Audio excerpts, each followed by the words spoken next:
السلام علیکم ورحمۃ اللہ وبرکاتہ۔ آج ہم انشاءاللہ تختی نمبر 7 شروع کریں گے۔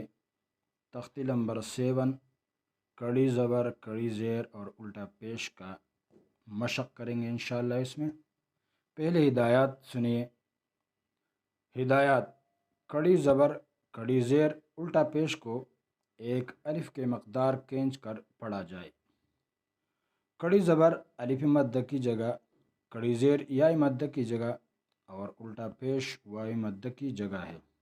نوٹ: حرکات کی تختی نمبر 4 سے موازنہ کروا کے پڑھی اور کڑی حرکات کا فرق خوب سمجھائیں۔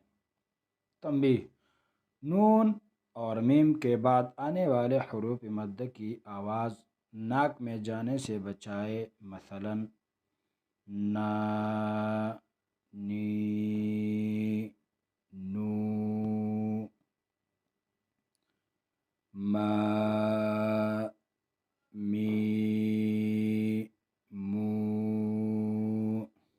میں الف، واو اور یا کی آواز ناک میں نہ جانے دے بلکہ منہ کی خالی حصہ سے ادا کروائے۔ آئے مشق کرتے ہیں۔ با کڑا زبر با، با کڑی زیر بی، با الٹا پیش بو، با بی، بو۔ یا کڑا زبر یا،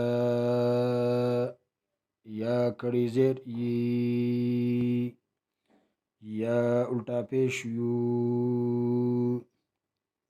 یا، یی، یو۔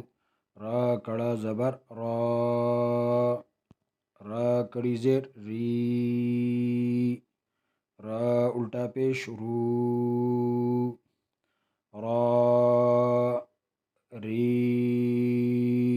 رو۔ میم کڑا زبر ما،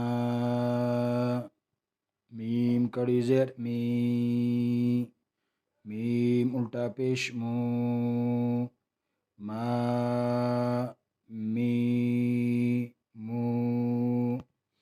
لام کڑا زبر لا، لام کڑی زیر لی، لام الٹا پیش لو، لا، لی، لو۔ واو کڑا زبر وا، واو کڑی زیر وی، واو الٹا پیش وو، وا، وی، وو۔ نون کڑا زبر نا، نون کڑی زیر نی، نون الٹا پیش نو، نا، نی، نو۔ حمزہ کڑا زبر آ، حمزہ کڑی زیر ای، حمزہ الٹا پیش وو، او، آ، ای، او۔ ہا کڑا زبر ہا، ہا کڑی زیر ہی، ہا الٹا پیش ہو، ہا، ہی، ہو۔ عین کڑا زبر آ، عین کڑی زیر عی، عین الٹا پیش عو، عا، عی، عو۔ حا کڑا زبر حا، حا کڑی زیر حی، حا الٹا پیش حو، حا، حی، حو۔ غین کڑا زبر غا، غین کڑی زیر غی، غین الٹا پیش غو، غا، غی، غو۔ آج کا یہی سبق پورا ہے، کل انشاءاللہ باقی سبق پڑھیں گے۔ جو چینل میں نیا ہے وہ چینل کو سبسکرائب کریں۔